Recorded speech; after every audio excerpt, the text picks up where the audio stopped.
And we're back here on the GSMC Baseball Podcast, bringing you our fourth segment, which is going to be talking about the the MLB draft and a recent mock draft done by MLB Pipeline, who I do like their opinions on the MLB draft, and to give my thoughts on it and kind of give my main takeaways from it. So yeah, we're only going to be doing the top 10, as we're not doing a whole 30 pick mock draft. That's for close to the MLB draft. So yeah, if you want to check it out, go to MLB Pipeline, and I'm sure it's one of the first things there. So yeah, starting off at number 1, we have the Cleveland Guardians with the first overall pick, taking Travis Bazanza, second baseman, Oregon State.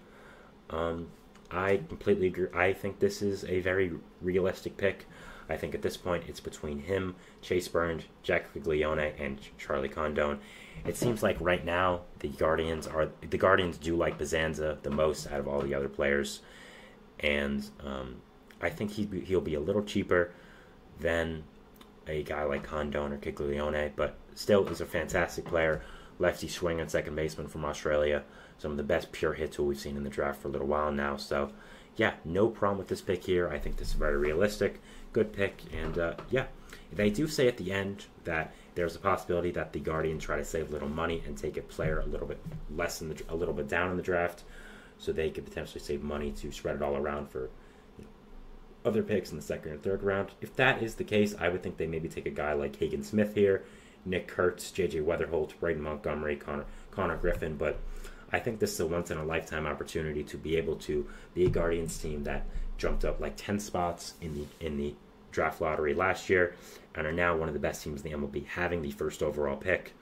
I think it's a once-in-a-lifetime opportunity, and I wouldn't take a guy under slot. I'd take the best player available, no matter who it is, and I think that's what the Guardians should do.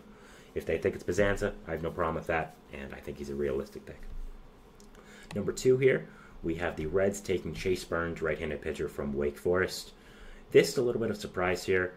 I think that Charlie Condon should be the pick here for the Reds, and I thought he would be the pick. I mean, I think, again, it's really him and Bazanza as the two top players, but Chase Burns, to me, is still the best pitcher in this draft. Burns, I think, is fantastic. Has amazing pitches with that fast-rail slider combo, has been a top prospect for a little while now as well. I thought would go number 1 overall last year, but number 2, again, Chase Burns isn't bad. I think he's still really, really good, and I'd have him go top 5, but I think at this point where there's Charlie Condon here, Jack Caglione here, I think that Chase Burns might be a little high, and again, I would go someone else, but I think it's realistic. I think it's a fine pick, and I understand why it's there. They want to build out their rotation. I mean, if you could have a future rotation of Hunter Green, Nick Lodolo, Chase Burns, and Rhett Lauder, I'd be pretty excited with that if I'm a Reds fan. But I think best player available here is Condon, and I'd take him, but I understand why. Number 3 here, we have the Colorado Rockies taking Charlie Condon, outfielder, infielder from Georgia. This, again, if Charlie Condon is here at number 3, the Rockies should race to the phone and take him. He's one of the best power hitting prospects we've seen in a long, long time. Set so many records with his power bat, and just came out of nowhere with Georgia to become one of the best overall draft prospects. He's just been outstanding this year. Has so much power, and we thought he had power before. Imagine his home ballpark being Coors Field. That would be so exciting. And as a baseball fan, I'd love that. So I'd like this pick a lot. I think it'd be very exciting. And again, I think if Condon is here at 3, they would have to take him. They said they might prefer a pitcher here, but again, if Chase Burns is taken and Charlie Condon is available at number 3, you got to take him. Even if you prefer Hagen Smith, I just think passing on Condon's bat, being available, being Coors Field, being the Rockies, hitting being your identity, I just think would be a stupid decision. And I like the fact they do have Condon here at number 3. I think it's the right decision, and I think it's going to be very, very fun to watch if it would end up happening. Number 4 here, we have the Oakland Athletics taking Braden Montgomery, outfielder, Texas A&M.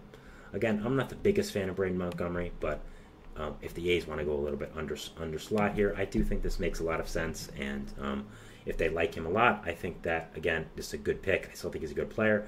I just think there are a lot of other players better that are available. I think Caglione is the better player available here for the A's. I think Nick Kurtz is better. Hagen Smith, J.J. Weatherholt. So I think there are a lot of better players here just available. But, if they like Braden Montgomery a lot, I'm not going to really argue that if they don't think the ankle injury is too much of a big deal.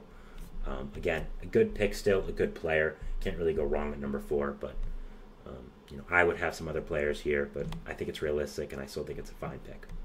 Number 5 here, the Chicago White Sox select Jack Caglione, first baseman / left-handed pitcher from Florida.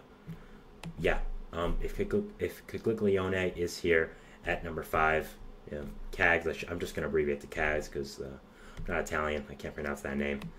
If Cags is here at number 5, I think that this is a fantastic pick, and you should take him. This is a guy that really can ignite this White Sox franchise. Could be up, honestly, by next year, middle of the year. You add him to your young hitting core of Luis Robert, if he's still there by then. Colson Montgomery's hopefully going to be up. You're going to have Edward Cuero hopefully be up as your franchise catcher. So I think Cags is a guy that is fantastic with the bat. Isn't really much of a pitcher. I think in professional baseball, I'd be surprised if they continue to let him pitch, but still has potential there, I guess. And if you want to sweeten the pot for him to sign, you'll let him pitch. But much better hitter than he is a pitcher, I'd say. This is a 40 home run guy, I think, at first base. Huge lefty power bat. Very exciting for him. And yeah, I think this is a great pick if he is available. Would love it if I was a White Sox fan. Number 6 here, the Royals are taking Hagen Smith, left-handed pitcher, Arkansas. Yeah, no surprise here. I think Hagen Smith is a very fair pick here at number 6. The Royals need some pitchers in that system, and I think Hagen Smith is at this point the best pitcher available, with Chase Burns going number 2 overall. Has a lot of stuff to like right now. I think overall is a great pitcher, and yeah, just think this is a great pick for the Royals. Could be up immediately to also help this team. Yeah, I think this is a pick you'd really like for a Royals fan, and is very, very good. Number 7 here, the St. Louis Cardinals select J.J. Weatherholt, shortstop, second baseman from West Virginia. Yeah, Weatherholt is a player I absolutely love. I think is really fantastic. Is a great athlete. Has great hitting tools. Could really help out this underperforming Cardinals hitting core pretty soon. I think he again has great pure hitting tools. Is very, very good, and yeah, I'm very high on him. I think this is a really good pick if it were to happen here at number 7 for the Cardinals. And yeah, I think this is a really good selection. No notes on this here. Number 8, the Los Angeles Angels of Anaheim select Nick Kurtz, first baseman, Wake Forest. I think this would be a little bit surprised if Kurtz would fall to 8, but I think that overall Kurtz is, I think if he's here at number 8, you have to swipe him up for the Angels. He has light tower power, really fantastic player here as a prospect as well. I think he's really, really great. And I think this is just a really fantastic prospect that would help out this Angels team a lot. You do have Nolan Schanuel there as your franchise first baseman, but you don't take for position. You take for best player available in MLB no matter what. You can always figure it out later who plays where. DH is always an option as well. So I think Kurtz is really fantastic. I think he has amazing lefty power.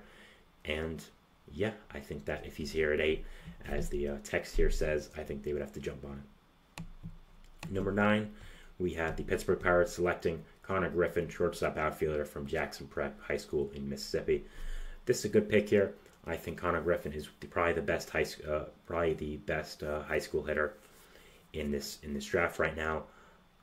I think he has a lot of potential. Long-term outlook for this guy is very, very good. And I think overall he's really fantastic. I think he's a really, really great player. And he has a lot of potential to like here. Only 18 years old. He has a great arm, field very well, whatever position you want to play him at, shortstop, outfield. I think you think he is going to be shortstop long term, honestly. So that would be good for the Pirates here. But yeah, really fantastic player here.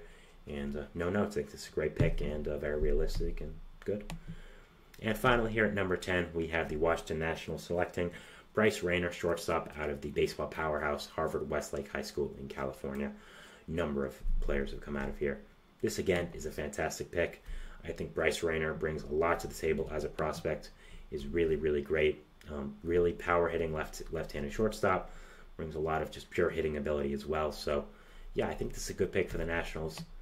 And I think he would add a lot to this young core that they are building there. So, yeah, I think this is a really good pick. And, I think this is very realistic as well. Good job here. So that is our fourth segment here, going over the MLB mock draft by MLB Pipeline. If you want to go over it, I'm sure you can find it on the website, MLB.com. Just or just look up MLB Pipeline mock draft new, something like that. But yeah, I like their choice a lot. And yeah, so that is it for our fourth segment here.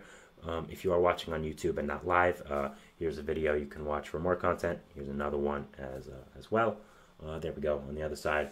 So yeah, if you want to do that, go ahead. But we're moving on to our fifth and final segment, which is going to be talking about Jose Abreu and his release from the Houston Astros. And just go